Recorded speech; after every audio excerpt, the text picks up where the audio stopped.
Ahí estamos. Bueno, lo último que habíamos visto ayer era este efecto de cuello de botella, ¿no? Que era uno de los mecanismos que se llama mecanismos de especiación, que lo que permiten es justamente originar nuevas poblaciones, originar nuevas especies. En este caso, todos estos efectos o procesos tendían a homogeneizar el material genético de los individuos, volviéndolos de tipo homocigóticos. O sea, comenzaban a desaparecer los alelos heterocigotas con el correr de las generaciones, y no solamente eso, sino también los homocigotas recesivos, porque ya de por sí son recesivos, entonces medio que quedan ocultos. Así que se hace como una población bien heterogénea de homocigotas dominantes, ¿no? Uno de esos ejemplos era el cuello de botella, que se da de forma muy drástica, o sea, se da de un momento para el otro, y lo que se produce es un descenso en el número de miembros de una población. O sea, decae muy drásticamente la cantidad de individuos que componen una población, ¿no? Se cree, por los estudios que se hicieron, que es muy probable que este fenómeno del cuello de botella haya ocurrido en el pasado varias veces y haya sido producto de algunas extinciones o casi extinciones. Entonces, como dice el texto, como consecuencia, los ejemplares de las generaciones posteriores al cuello de botella presentan una escasa variabilidad genética, o sea, todos se homogenizan, y la antigua proporción de alelos en el conjunto de la población cambia considerablemente, ¿no? Lo mismo que ya veníamos viendo, van a tender a homogeneizarse, o sea, a volverse homocigotas dominantes, ¿sí? Y obviamente que la variabilidad genética va a ser casi nula. Y acá tenemos una imagen para representarlo, ¿no? Teníamos nuestra población inicial representada por estas bolitas de colores verde, amarillas y rosas, bueno, por ahí, que representan las diferentes poblaciones, ¿no? Y justamente se le llama cuello de botella porque en el momento en el que la botella se achica, te iba a decir se ensancha, ¿no? Al revés, se angosta, pasa de a una bolita, obviamente. Entonces se produce una reducción, ¿no? De esa población. Es como si yo tirara la botella un poco de esas bolitas en un frasco, ¿sí? O sea, algunos miembros de esa población. Va a haber pocos individuos que van a sobrevivir y se va a terminar generando una población, ¿sí? Con, en este caso, más individuos rojos o rosas y verdes. Ven que acá hay muy poquitos individuos amarillos, ¿no? Esto es porque si yo de la botella, ¿no?, tiro al frasco, es probable que se me genere, por una cuestión probabilística, es probable que caigan más cantidad de bolitas amarillas o puede ser que caiga una sola. Entonces, si yo reduzco esa población en un frasco y me quedan estos individuos, como ven, hay poquita cantidad de individuos amarillos, ¿sí? Bueno, entonces si yo esto proyecto a una población nueva, voy a tener pocos individuos amarillos en relación a los verdes y los rosas.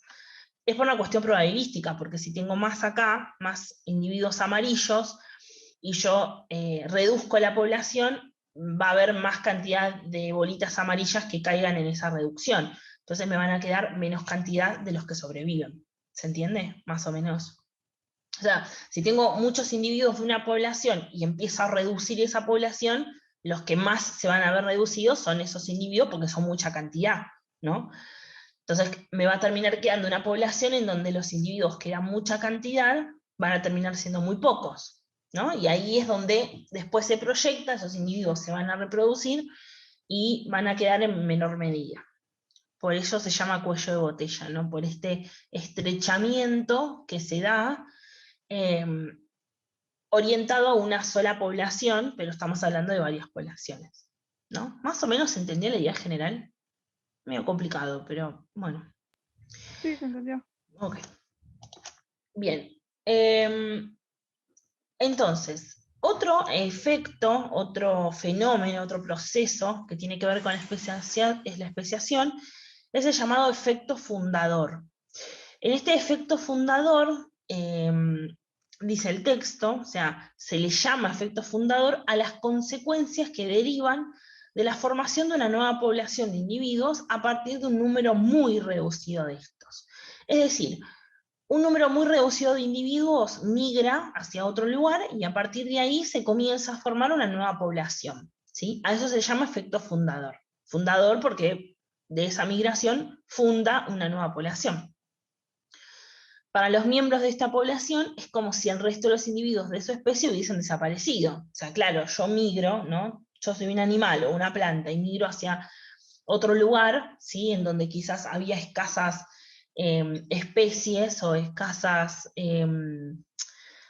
escasas poblaciones de mi población, de mi especie, y es como si todos los individuos que yo dejé atrás como especie desaparecieran, porque justamente estoy fundando una nueva población donde yo migré, ¿sí? Es medio complicado de explicar, pero se ve bien con el dibujo. Si el número de esos individuos es muy bajo, se dice que la población presenta un efecto fundador extremo. Además de la baja diferenciación genética entre los individuos, las poblaciones con efecto fundador pueden presentar alelos raros en exceso o carecer de otros comunes.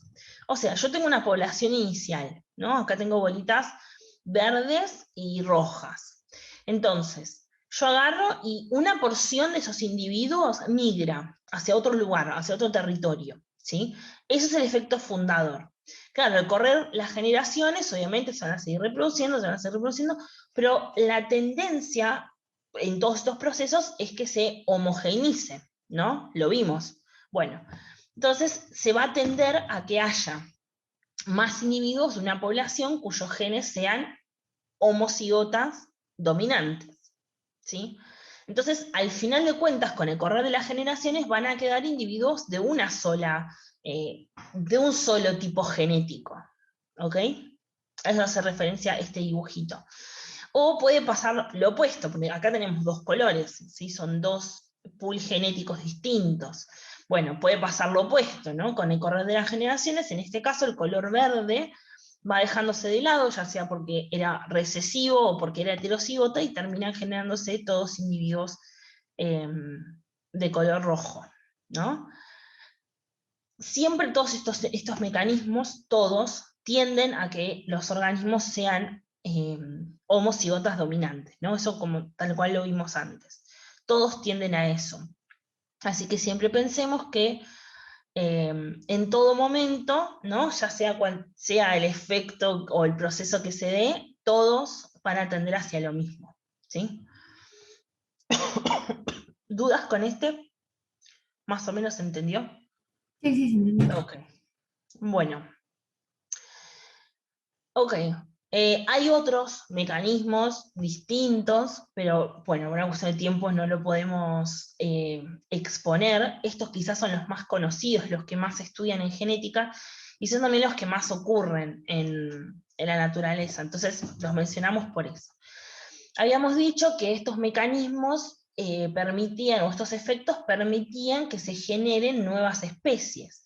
Esto se produce porque, o sea, estos efectos actúan directamente sobre las poblaciones y un nivel más bajo de población es el de especie, ¿no? Es el individuo en los niveles de organización.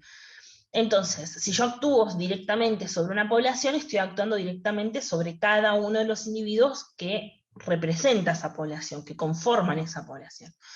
Entonces, si se dan cambios en las poblaciones, se van a dar cambios en los individuos. Y si un individuo cambia y cambia lo suficiente, puede generar una especie nueva, ¿sí? Existen entonces, para hablar del término especiación, algunos términos, algunos procesos, como por ejemplo este de aislamiento reproductivo, que lo que impiden es que se dé ese flujo genético entre diferentes poblaciones. Si ese flujo genético se corta, las poblaciones dejan de intercambiar genes, va a llegar un punto en el cual se van a diferenciar tanto que ya no van a ser la misma especie, ¿sí? Algunas de esos aislamientos pueden darse por alguna restricción temporal, ¿no? No sé, por ejemplo, la nieve que cae en el sur de nuestro país, ¿no? O sea, cae un gran acúmulo de nieve, muchos individuos quedan aislados para reservar fuerzas, no morirse congelados, etc. Pero eso es algo temporal. Después la nieve en verano o en primavera se derrite y los individuos pueden salir de sus cuevas, de sus madrigueras. Entonces, eso es un aislamiento, pero es temporal. Puede ser espacial, ¿no? De pronto me clava la naturaleza la cordillera de los Andes en el medio, ¿no? Queda separada las poblaciones de individuos de Chile y de Argentina. Bueno, eso es algo espacial, ¿no? Tiene que ver con el espacio. Otro puede ser con tipos de conductas. De pronto se modifica la conducta de un cierto grupo de poblaciones porque, por ejemplo, aparece un depredador nuevo. Tiene que modificar sus conductas y, no sé, de pronto pasar de vivir del suelo a los árboles, ¿no? Bueno, con el correr de las generaciones eso va a desarrollarse en una especie nueva porque está teniendo conductas nuevas. En este cuadro que yo hice acá abajo, y ya esto es lo último de la unidad, se ven algunos mecanismos de aislamiento que los podemos dividir en un primer principio en dos, ¿sí? Los precigóticos, ¿sí? O sea, antes de que se forme el cigoto, y estos mecanismos directamente impiden que el cigoto se forme. O sea, como actúan antes de la formación, directamente lo que producen es que se evite la formación del cigoto. El otro mecanismo, y voy un poco para acá abajo, es postcigótico, ¿sí? O sea, se forma el cigoto, pero ese cigoto se ve afectado en el crecimiento, en el desarrollo, en que sea viable o no, puede ser que no sea viable, o, por ejemplo, que se vea afectado en su fertilidad, que directamente nazca y todo, pero que sea infértil, en la primera generación o en la segunda generación, de hecho, ¿no? O sea, son dos tipos de mecanismos que se clasifican de forma diferente. ¿Vamos bien hasta acá? Vemos el cuadrito, ¿les parece? ¿Sí? Sí. Ok. Bien, tenemos el tipo de mecanismo, tenemos las características de ese mecanismo y tenemos algunos ejemplos. Entonces, el tipo de mecanismo, tenemos lo que se llama aislamiento ecológico o aislamiento en el hábitat. ¿Cuáles son sus características? Bueno, son especies muy cercanas entre sí, que están emparentadas entre sí, pero que ocupan el mismo territorio, pero en diferentes ambientes, ¿no? Y acá nos pone el ejemplo, ¿no? Esta drosófila, no sé el apellido de la drosófila, Coepferae, Coepfere, algo así, y la otra drosófila, que es la Busati, habitan en el noroeste argentino, en el mismo territorio, pero crecen y se alimentan de diferentes especies de cactus. O sea, todas estas dos drosófilas, que son dos moscas, parientes, primas de la Melanogaster que ya estudiamos, las dos crecen, ¿no? y habitan el noroeste argentino. Pero, como nos dice la característica de este aislamiento, en distintos ambientes de ese mismo territorio, ¿no? O sea, están en diferentes ambientes que tienen diferentes plantas, en este caso diferentes cactus, y cada una de ellas se va a alimentar de un cactus distinto. Representan dos especies distintas, a pesar de las dos llamarse drosófila, fíjese que las dos no se llaman igual, ¿sí? Eso significa que son dos especies diferentes. Quizás evolutivamente estas eran las mismas especies, pero de pronto, por un cambio en su conducta o un cambio temporal o lo que sea, de pronto empezaron a alimentarse de dos cactus distintos, y eso hizo que con el correr de las generaciones se diferenciara muchísimo una de la otra, al punto tal que se generaran dos especies diferentes. ¿Sí? Esa sería como la idea. Después tenemos el aislamiento etológico o sexual. En ellas, o sea, en este tipo de aislamiento, las especies que siguen ocupando el mismo territorio no se atraen. O sea, por algún tema no se atraen. Incluso se pueden llegar a rechazar sexualmente, ¿no? Y esto tiene que ver con factores del comportamiento. O sea, tienen un comportamiento completamente distinto, al punto tal que directamente no se atraen para reproducirse, sino que no solamente no se atraen, no se rechazan, o sea, una de la otra. Esto pasa en algunas regiones de Oceanía, por ejemplo, hay 3 especies de drosófilas o de moscas, que es la drosófila serrata, la virchi y la dominicana. Las 3 comparten el mismo territorio y las 3 viven en Oceanía, pero sus patrones de cortejo son diferentes. O sea, cómo atraen al sexo opuesto para poder reproducirse son completamente distintas. Lo mismo, estamos hablando de 3 especies que, a pesar de ser muy parecidas entre sí y compartir el mismo territorio, tienen 3 comportamientos distintos a la hora de reproducirse. Entonces no son la misma especie, ¿no? Son especies distintas. ¿Dudas hasta acá? ¿Alguna pregunta? ¿O estamos No, bien? Estamos bien, bueno. Bien, después tenemos el aislamiento que se llama aislamiento temporal o estacional, ¿no? En este tipo de aislamiento, las especies que ocupan el mismo territorio o el mismo hábitat, pero se reproducen en distintas épocas del año, ¿sí? O sea, en diferentes estaciones. Unas se reproducirán en verano, otras en invierno, otras en, ¿no? O sea, son lo mismo, ocupan el mismo territorio, el mismo hábitat, pero se reproducen en épocas distintas. Por ejemplo, 2 especies de pinos, el Pinus radiata y el Pinus muricata. Son 2 especies de pinos que crecen juntos en la península de California. Comparten el mismo territorio o el mismo hábitat. Pero el Pinus radiata libera el polen a comienzos de febrero y el Pinus muricata en abril. O sea, no hay forma de que que puedan relacionarse, porque los dos liberan el polen para reproducirse en momentos diferentes del año, ¿sí? Bien. Ahora tenemos el aislamiento mecánico. En el aislamiento mecánico hay una transferencia de gametos, pero que en este caso es impedida por diferencias en la forma o en el tamaño de los órganos copuladores, o en el caso de las flores, de sus estructuras. Acá hay muchísimos ejemplos para dar, así que es tan fácil como imaginarse un chihuahua y un doberman, ¿no? O sea, mecánicamente es muy difícil que esos individuos se puedan reproducir, ¿sí? Porque el tamaño de los genitales del chihuahua es muy inferior al del doberman, ¿sí? Entonces, por una cuestión mecánica es imposible que se puedan reproducir. Eso tiene que ver con la forma, con el tamaño de los órganos copuladores. En el caso de las flores pasa lo mismo. Hay flores que tienen sus estambres, que es la parte masculina donde está el polen, muy grandes o muy pequeños, y quizás el receptáculo femenino, donde están los óvulos, también sea de un tamaño diferente y no pueda llegar a como encontrarse de una forma adecuada, ¿sí? Digamos así. Entonces, acá no hay un ejemplo, pero dice, las hembras de una especie y los machos de otra cercanamente emparentadas tienen órganos copuladores que son incompatibles, ¿sí? Por eso se llama mecánico, porque tiene que ver con la parte mecánica de la situación, digámoslo así. Bien, después hay otro tipo de aislamiento que se llama por especificidad de las polinizaciones. En este caso se da solamente en plantas, porque son las únicas que hacen polinización, pero esta polinización se va a llevar a cabo mediante la intervención de distintos organismos que transportan el polen de una planta a la otra. El típico mecanismo de polinización que conocemos todos, ¿no? Cómo se reproducen las plantas, porque bueno, hay diferentes individuos o situaciones en las cuales el polen de una planta es trasladado al polen a otra flor, ¿no?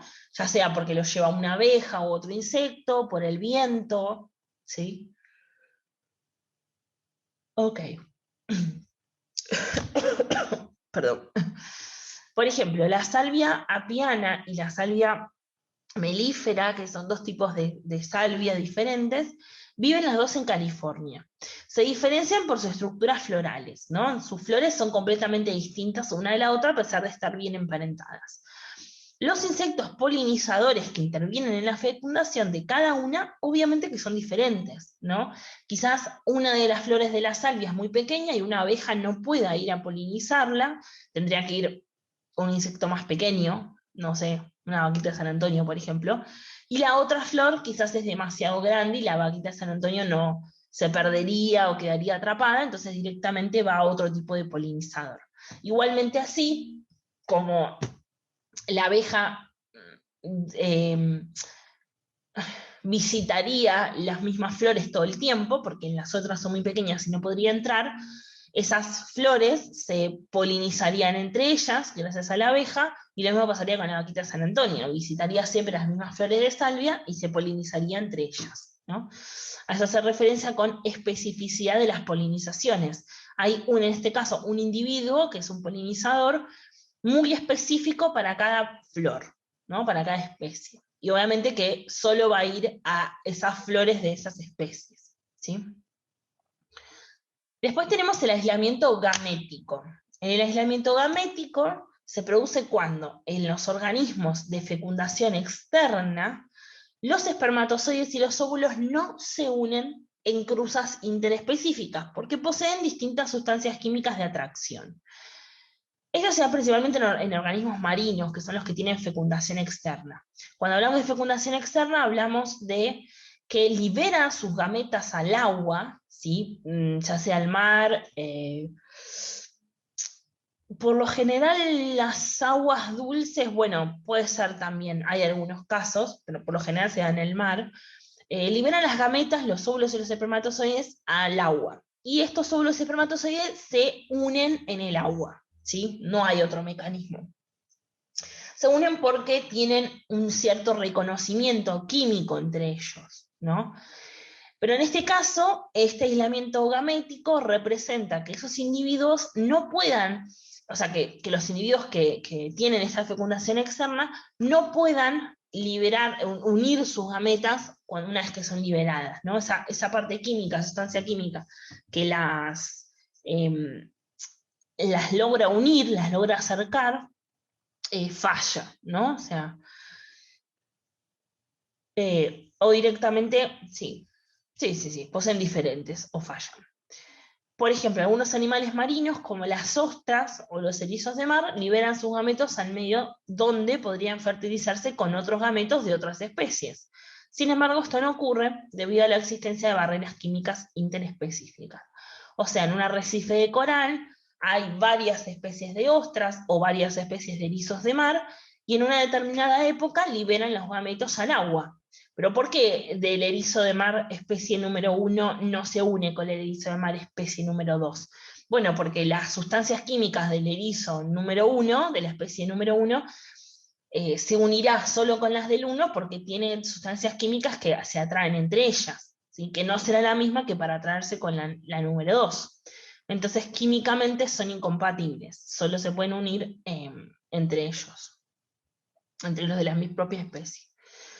Y el último de esta primera parte dice, el aislamiento por barreras de incompatibilidad. O sea, los miembros de distintas especies que tienen fecundación interna pueden aparearse, pero la fecundación no ocurre, ¿no? Esto acá ya estamos hablando de una fecundación interna, y estamos hablando de que se puede dar, la reproducción se puede dar, pero la fecundación no ocurre. No se sabe bien por qué, pero tiene que ver con una parte de incompatibilidad genética. Por ejemplo, en las plantas, los granos de polen de una especie que penetran en el estigma de flores de otra especie, en general no alcanzan el ovario, ¿sí? O sea, puede darse la reproducción, pero por algún tipo de incompatibilidad, la fecundación, que es la unión del óvulo con el espermatozoide, no puede producirse. ¿Ok? ¿Más o menos quedó claro en líneas generales? Sí. ¿Sí? ¿Seguro? Sí. Sí. Bueno, nos quedan 7 minutos más, empezamos a ver esta parte. Sí, así terminamos hoy la unidad 1. Antes que se nos corte, tenemos 7 minutos y medio. Ahora pasamos a los mecanismos de aislamiento que son post-cigóticos. O sea, acá ya se formó el cigoto, pero por algún motivo se produce un problema, algo que afecta a la formación o el desarrollo de ese cigoto. El primero que vamos a estudiar se llama inviabilidad de los híbridos, ¿no? O sea, híbrido se le llama a dos especies que se reproducen y que originan, en este caso, un cigoto. Ese cigoto va a ser un híbrido. Son dos especies distintas que se reproducen, ¿ok? Pues se llama híbrido, porque es mitad uno, mitad otra especie. Los híbridos de la primera generación siempre son eliminados inmediatamente después de la formación del cigoto, durante el desarrollo del embrión o en cualquier momento posterior del desarrollo anterior a la madurez sexual. O sea, yo puedo juntar dos especies que son distintas pero que se parecen muchísimo, muchísimo, son primas hermanas cercanas, pero son dos especies distintas. Supongamos que se da la fecundación correctamente, o sea, se da la reproducción, se da la fecundación y se origina un cigoto. Bueno, ese cigoto es inviable, o sea, va a desaparecer inmediatamente después de formarse, o durante el desarrollo de ese embrión, o en algún momento posterior al desarrollo, pero antes de que madure sexualmente. ¿Ok? O sea, se destruye, básicamente, el cigoto. Por ejemplo, los embriones que provienen de la cruza de una cabra con una oveja, que son dos especies diferentes, mueren en las primeras etapas de su desarrollo. Las cabras y las ovejas tienen aparatos reproductores similares, entonces la fecundación puede darse. El tema es que después no va a originarse ningún individuo nuevo, ¿sí? Ese individuo va a morir automáticamente después de formarse. En el caso de la otra que tenemos acá abajo, que se llama esterilidad genética de los híbridos o esterilidad en el desarrollo, estos híbridos sí completan su desarrollo, o sea, el cigoto se forma, pero son individuos estériles, o sea, no pueden seguir reproduciéndose. Por ejemplo, es el caso, ¿sí?, de la mula, que es el hijo o el cigoto, el híbrido que se da entre el asno y la yegua, ¿sí? ¿Qué pasa? El asno y la yegua se reproducen, hay fecundación, se forma el cigoto se completa, nace la mula, crece, pero al momento de madurar sexualmente es infértil. O sea, que si esa mula se reproduce con otra mula, nunca va a poder dejar descendencia, jamás, porque sus gametos son infértiles, no son viables, ¿sí? Son estériles.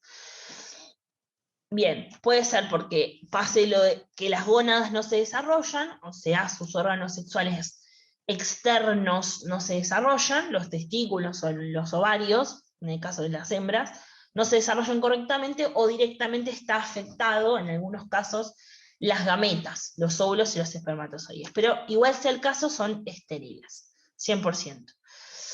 En cambio, puede darse que esa esterilidad sea cromosómica, ¿no?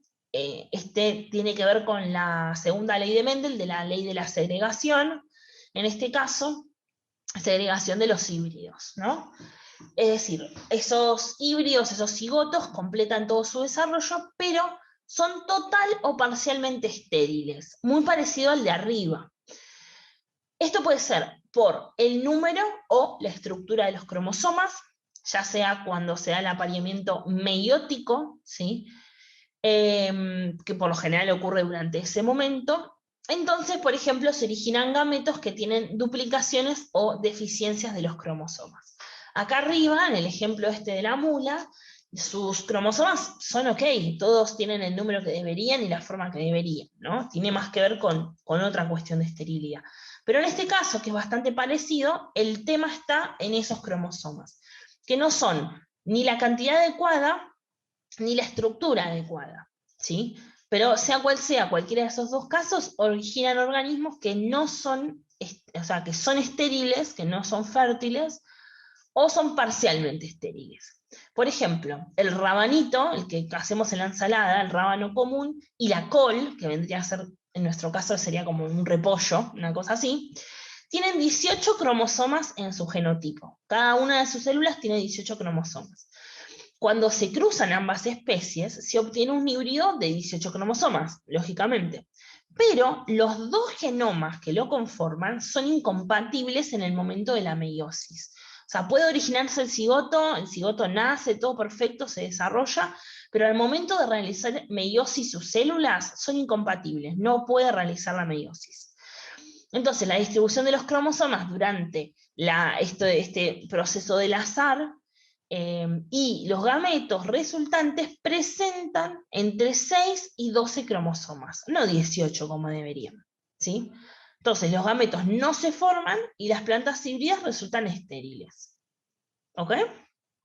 Como a líneas generales. Bueno, y nos quedó el último, pero nos quedamos sin tiempito porque no llegamos por ahí en 2 minutos a explicarlo. Igual nos quedan otros 40 minutos más, ¿no? Creo que sí. ¿Están vivos todavía?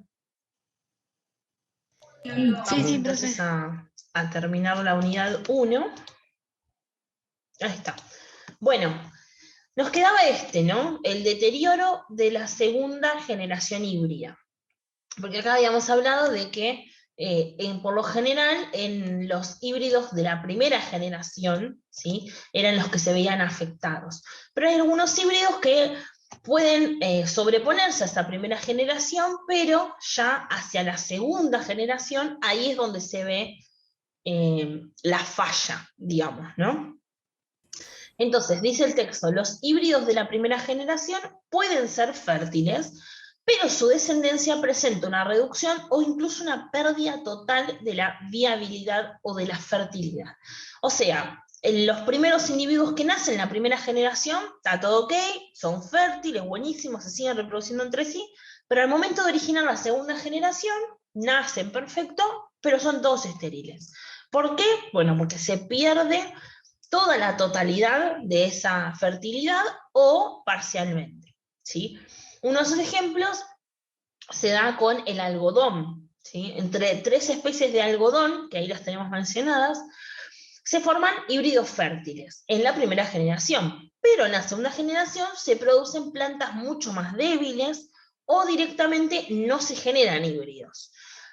Puede pasar esto en la etapa que es semilla o directamente cuando es plántula, o sea, cuando está creciendo ese árbol de algodón, ¿sí? Todo esto es importante entender, todos estos mecanismos, porque primero que nada, para que una especie, ¿verdad? Primero que nada, no, es la clave, ¿no? Para que una especie sea considerada especie, no solamente tiene que compartir características físicas parecidas, ¿no? O estar cerquita en el árbol genealógico, sino que tienen que reproducirse entre sí, y ese organismo que generan tiene que ser fértil y tiene que seguir originando nuevos individuos. Esa es la definición de especie, ¿ok? O sea que todos estos mecanismos nos dicen que o directamente hay un problema o una alteración para producir ese nuevo individuo, o que si se produce, como en el caso de las posióticas, esos individuos tienen problemas de fertilidad. Si ya hay problemas de fertilidad, no pueden originar nuevas especies. ¿Ok? Por eso la mula, nosotros le llamamos mula, pero técnicamente no es una especie, técnicamente, porque no puede dejar descendencias de más mulas. La única forma que se genera una mula es cuando se une el asno con la yegua, pero si yo tengo 20, no sé, 50 asnos con yeguas y todos se reproducen y me originan 25 mulas y las mulas se quieren reproducir entre sí, no voy a poder obtener más mulas. ¿Ok? Por eso no se la considera una verdadera especie, es un híbrido. Por eso hablamos de híbridos y no hablamos de especies. ¿Ok? Bien, ¿alguna duda entonces con esto? No, Más o no, menos. ahí con lo último que dijiste entendí mejor. Ok, buenísimo. Claro, porque eso es fundamental cuando las especies pueden ser consideradas especies y todos sus descendientes pueden seguir perpetuándose, ¿no? O sea, esa vendría a ser como la idea. Las especies se mantienen en el tiempo, o sea, eh, esa es la evolución, digamos así. Así que bueno, nada, todos estos mecanismos son de aislamiento, justamente porque esas especies no pueden darse, y no solamente son de aislamiento, sino que también representan mecanismos que pueden originar especies nuevas, ¿sí? Porque bueno, cuando dos especies no pueden unirse entre sí, significa que son dos individuos distintos, ¿no? Son de diferente genotipo. Bueno, Chimpún unidad 1, se fue. ¿Alguna duda antes de que cerremos? Bueno, igual siempre me pueden preguntar, pero bueno. No, no. Bueno, perfecto. Chimpum, se fue. Ahí casi que voy a cerrar. Bien, vamos entonces a empezar con la unidad 2. Una de las mejores unidades de todas porque acá ustedes van a hiper participar, ¿ok? Ya sea en forma privada o preguntando acá abiertamente. Acá todos somos compañeros, todos nos conocemos hace años, ustedes conmigo hace 2 nada más, pero me parece que hay confianza como para sacarse todas las dudas, ¿no? Parte de que estemos en el secundario es para que no nos quede ningún tipo de duda cuando nos enfrentemos a la vida real de adulto, que apesta, pero es lo que tenemos que hacer. Entonces, quiero por favor acá que sean completamente francos y sinceros, y si tienen cualquier tipo de duda, aunque les parezca una pavada, ustedes pregunten, ¿ok? Si no quieren preguntar abiertamente en la clase, pueden preguntarlo de forma privada o lo que sea, y lo contestamos igual, ¿sí? Pero cualquier cosa, porque en esta unidad vamos a ver, por ejemplo, métodos anticonceptivos o enfermedades de transmisión sexual, y hay muchísimas, muchísimas cosas que están como conceptos y malas ideas que están dando vuelta desde hace mucho tiempo entre la sociedad que son completamente erróneas. Entonces, no, a mí no me gustaría que mis alumnos terminen el secundario y que todavía les quede dudas respecto a eso, ¿no? Quiero que queden como las cosas súper claras, para que, bueno, nada, enfrentemos la vida de una mejor manera, digámoslo así. ¿Estamos listos entonces para arrancar? ¿Todos están despiertos? ¿Agus, despierto? Sí. Sí, ok. Bueno, ese sí fue medio. Bueno, ¿qué es la reproducción? Porque, claro, nuestra unidad se llama Salud Sexual y Reproductiva. Claramente vamos a hablar de la reproducción, pero ¿qué es la reproducción? Aparte ya lo venimos charlando un montón y creo que nunca lo definimos. Pero bueno, vamos a leer el texto. Yo no hice Power porque me parece que es mucha información para sintetizarla en Powers, así que directamente leemos de acá todos juntos.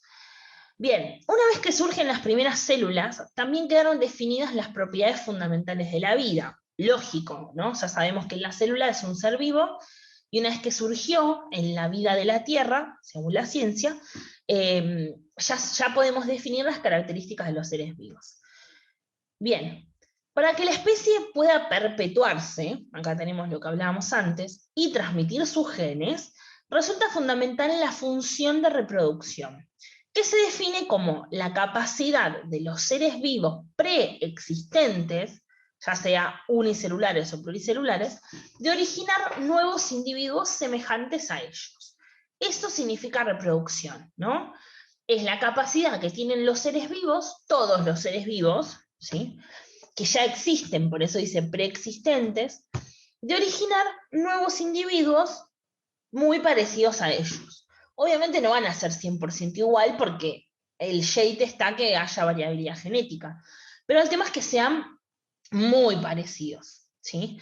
Estos organismos pueden ser unicelulares o pueden ser pluricelulares o pueden ser organismos procariotas o eucariotas, ¿ok? Estamos hablando de cualquier tipo de individuo. Si es un ser vivo, se tiene que poder reproducir. Es una de las características de los seres vivos. Las células se reproducen, los tejidos se reproducen, los individuos se reproducen, las poblaciones se reproducen, las comunidades se reproducen. Todos compuestos por seres vivos, ¿ok? Bueno, los órganos no se reproducen, no originan un nuevo órgano, pero están compuestos por células que sí, ¿ok? Nosotros vimos la reproducción de las células cuando vimos la mitosis y la meiosis, ¿no? Se refiere a eso. Bien, en los organismos unicelulares, la reproducción celular es el equivalente a la proliferación de la población, pero en los multicelulares o pluricelulares determina además el crecimiento del individuo, el mantenimiento y la reparación de sus tejidos, los tejidos del cuerpo, así como la generación de células germinales. O sea, si yo tengo un organismo que es unicelular, ¿no? Por ejemplo, la levadura con la cual hacemos la pizza, que es un hongo unicelular. Bueno, la reproducción de esa levadura va a ser el equivalente a la proliferación de la población. ¿Qué pasa cuando yo voy a hacer pizza? ¿Alguno hace pizza, pan o algo así? ¿Hizo alguna vez? ¿O vio, bien, o vio a su pa, algún tío, Sí, que hay tía, que dejar que se eleve y no Exacto, hacer nada, conformar todo. bien, No, sí, tenés que, exactamente. sí. Y Exactamente. después lo dejas reposar. Ahí. Bien, perfecto. Tiene que ver con eso, ¿no? Cuando yo pongo la levadura que se forme ese fermento, le estoy dando a la levadura las condiciones adecuadas para que pueda reproducirse. Y acá el compañero dice, claro, crece, exacto, pero ¿por qué crece? Porque la cantidad de organismos, en este caso de la levadura, se multiplica, se reproduce. Entonces, por eso si yo amaso la masa de la pizza y la dejo reposar, cuando la voy a ver a la hora está enorme, ¿no? Que ya se nos está... Bueno, eso es porque los individuos, en este caso la levadura que está presente en esa masa, se reprodujo, hasta lograr una mayor cantidad de individuos, ¿sí? Entonces, cuando hablamos de organismos unicelulares y nos referimos a la reproducción de esos organismos, estamos hablando en el crecimiento de la población. O sea, generar individuos nuevos para que la población crezca, ¿sí? Ahora, ¿qué pasa cuando los organismos son pluricelulares o multicelulares? Es lo mismo. Bueno, en ese caso, además del crecimiento, pero acá estamos hablando de un individuo, ¿no? Antes también hablábamos de un individuo, pero era una sola célula. Acá ya estamos hablando de muchas células. Bueno, todas esas células en conjunto, ¿cuál es para qué se tienen que reproducir? Bueno, se tienen que reproducir primero para que el individuo crezca, ¿no? Nosotros, que somos organismos pluricelulares, ¿cómo nos damos cuenta que crecemos? Bueno, porque la cantidad de células de nuestro cuerpo que nacen es mucho mayor que las que mueren. Entonces, si siempre estamos produciendo células nuevas que nacen, vamos a crecer de tamaño, ¿no? Hasta cierto punto. Después, bueno, ya deja de darse eso por otras cuestiones hormonales, etc. Pero, ¿qué pasa? Cuando estos individuos tienen multicelularidad, o sea, tienen más de una célula, no solamente crecen en tamaño, sino que también la reproducción celular sirve para mantener y reparar los tejidos del cuerpo, ¿sí? O sea, me corto, me quemo, no sé, me operaron y tengo que cerrar la cicatriz, o la cicatriz interna de los órganos, me sacaron sangre y tengo que reparar el tejido sanguíneo o mantenerlo, cualquier tipo de tejido del que estemos hablando. Bueno, esta reproducción celular sirve para que justamente se mantengan como deben funcionar esos tejidos y en el caso de que haya una rotura se puedan reparar. Pero también para producir las células germinales, ¿sí? Las células sexuales, el par de células sexuales. Bueno, el par cromosómico de células sexuales. Pero que se pueda reproducir óvulos y espermatozoides también depende de la proliferación, de la multicidad, ¿multicidad? ¿Existe? Bueno, de los organismos, ¿sí? Para que yo pueda producir todos los meses un óvulo que esté listo para la reproducción, ¿sí? o los varones sus espermatozoides para que estén listos para la reproducción, tiene que ver con que somos organismos multicelulares y que nuestras células pueden reproducirse para alcanzar la madurez en estas células sexuales o células germinales, ¿sí? Eso es a grandes rasgos. ¿Dudas hasta acá? ¿Preguntas? ¿No? Estamos bien. Bueno, ahora vamos a hablar directamente de lo que es de la reproducción sexual en los animales, ¿sí? Esto es lo que vamos a charlar en esta unidad. Bien, todo lo que representa el ciclo de vida de un animal con reproducción sexual se dice que es diplóntico. Esto tiene que ver porque se dan en organismos cuyo material genético de sus células son diploides. ¿Se acuerdan de los diploides, no? Que origina por meiosis las gametas que son haploides.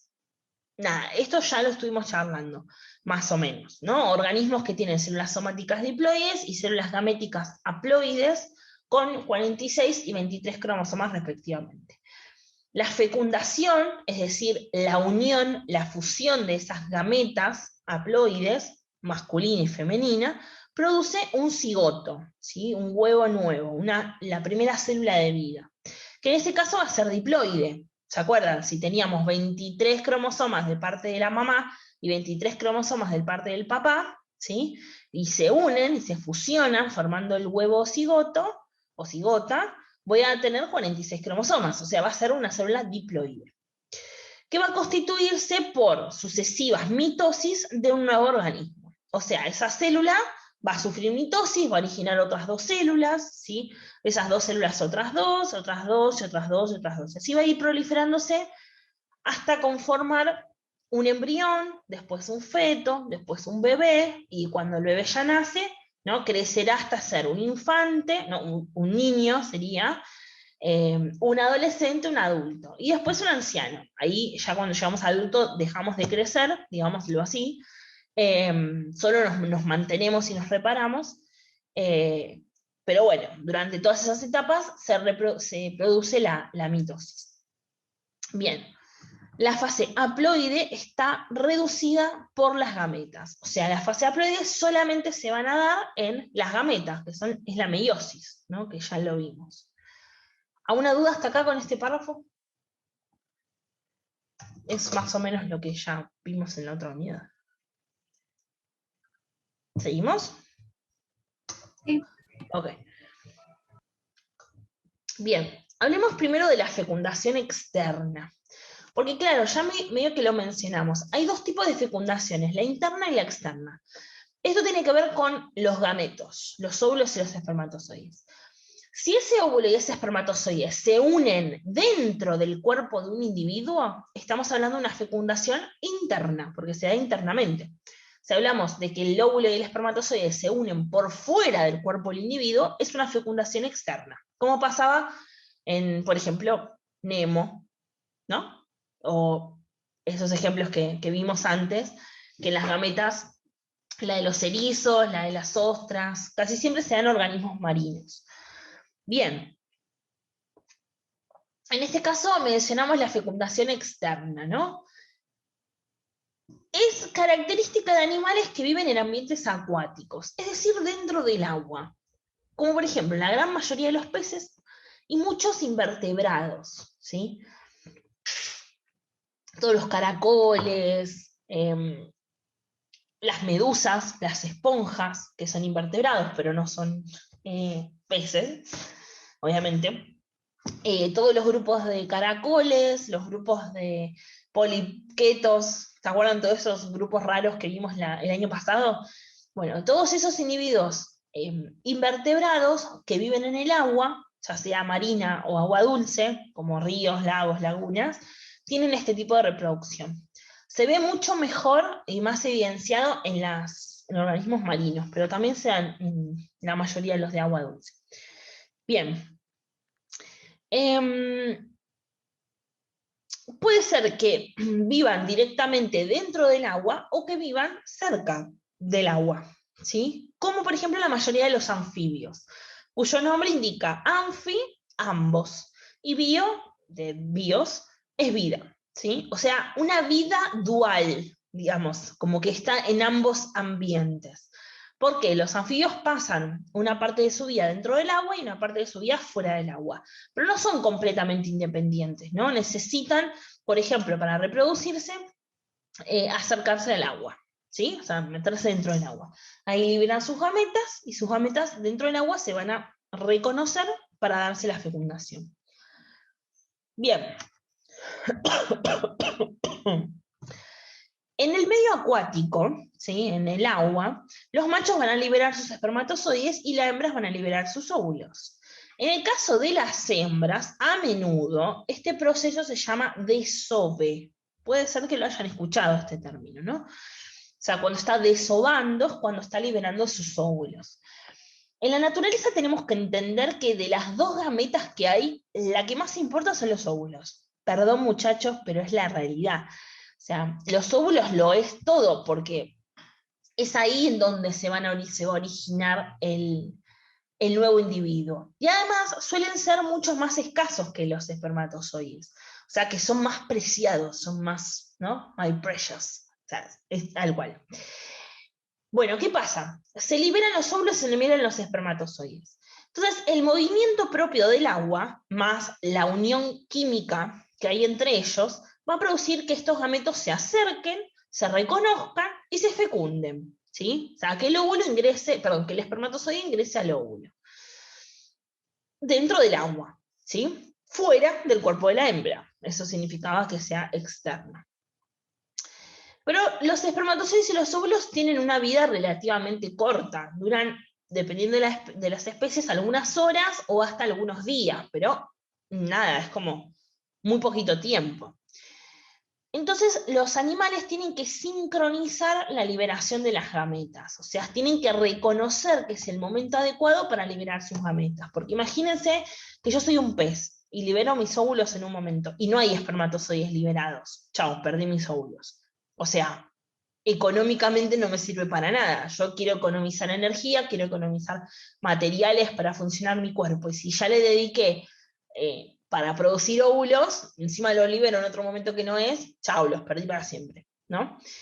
Entonces, los animales están sincrónicamente regulados para saber en qué momento, es por una cuestión de instinto, liberar esas gametas al agua, ¿sí?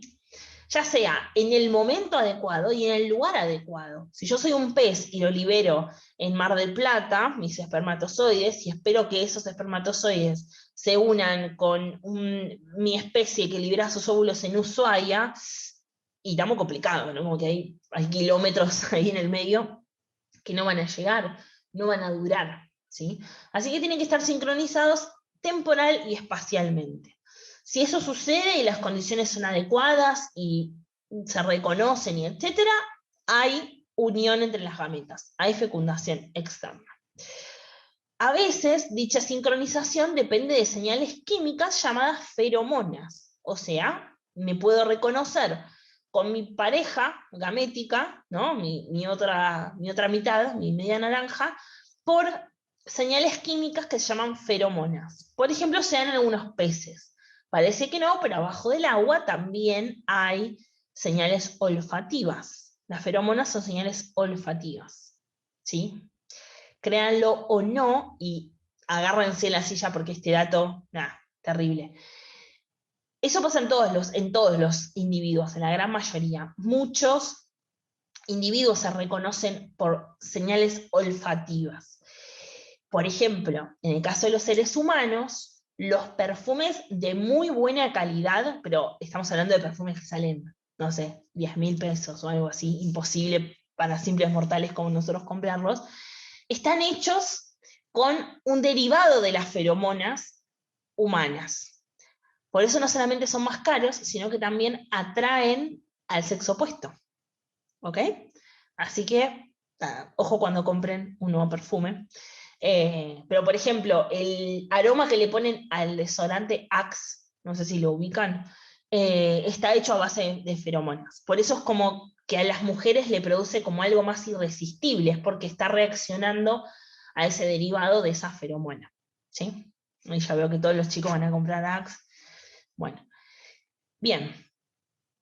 A veces no depende solamente de las feromonas, sino que también depende del comportamiento. Por ejemplo, algunas ranas y algunos sapos realizan un abrazo que se llama amplexo, que es este que está acá en la foto, ¿no? En donde el macho se ubica por encima de la hembra, la rodea con sus brazos anteriores, con los brazos de adelante, que encima esos brazos tienen como unas especies de callosidades, acá se ven, ¿no? Como unas saliencias que hacen que la pueda agarrar con más fuerza. Entonces, ahí se da la fecundación, ¿sí? Se da en realidad no es que se da ahí específicamente la fecundación, pero es un comportamiento que le avisa a la hembra que es el momento de liberar las gametas, ¿no? Se avisan entre ellos, digamos, porque la hembra también se deja, pero bueno. Entonces los machos y las hembras liberan a la vez sus gametas, lo que favorece la fecundación inmediata. No debe confundirse el amplexo con la cópula, ¿ok? No están copulando acá, ¿ok? Porque la cópula solamente se da en organismos de fecundación interna, y habíamos dicho que los anfibios tenían fecundación externa. ¿Sí? ¿Dudas o preguntas hasta acá? ¿O qué tenemos a Nemo? Bueno. No. Lo mismo, ejemplos que ya dijimos, ¿no? Fecundación externa. Por lo general, los organismos que tienen fecundación externa producen muchísimas gametas. Pues estamos hablando de miles y miles de espermatozoides y miles de óvulos. Porque imagínense que tengo que lograr que una gran cantidad se una. O sea, Bueno, así que tengo que producir mucha cantidad. Y los que tienen reproducción interna es menor, es como menos gametas involucradas, cantidad, ¿no? Y acá dice, la contaminación de ríos, arroyos y mares atenta contra el futuro de estas especies, porque modifica la cuestión química del agua y estas gametas no se reconocen nunca, ¿sí? Bien. Los huevos de los anfibios, que son estos que están acá, constituyen una masa gelatinosa que está unida toda entre sí, es como gelatina, como baba, es horrible. Pero acá adentro está el embrión, ese es el embrión, que luego se transforma en un pequeño renacuajo, muy bello. Bien, y acá llegamos a la fecundación interna. ¿Siguen? ¿Vienen todos? ¿Vienen todos?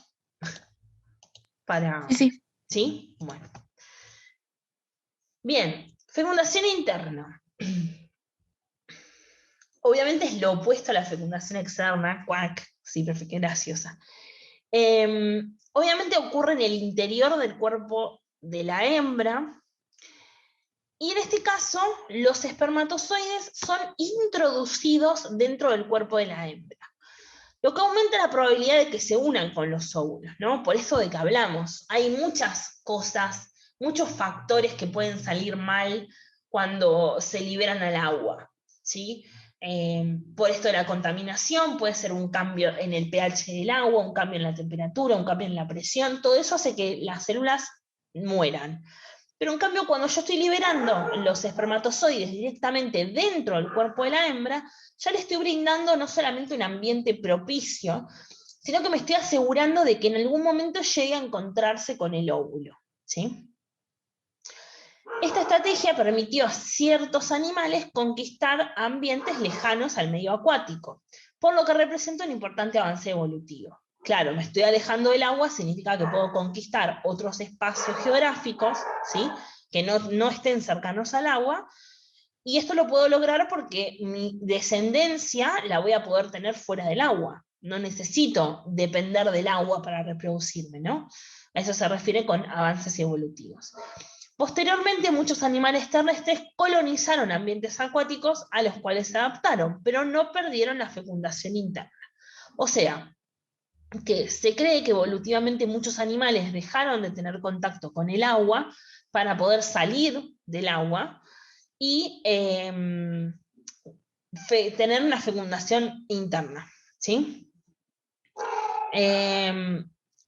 ¿Qué pasa? Luego, secundariamente, por diferentes cuestiones evolutivas, que no sabemos cuáles son, volvieron otra vez al agua, ¿sí? A seguir viviendo en el agua, pero no perdieron la característica de la fecundación interna, ¿sí? Es lo que pasa, por ejemplo, con los mamíferos que viven en el agua.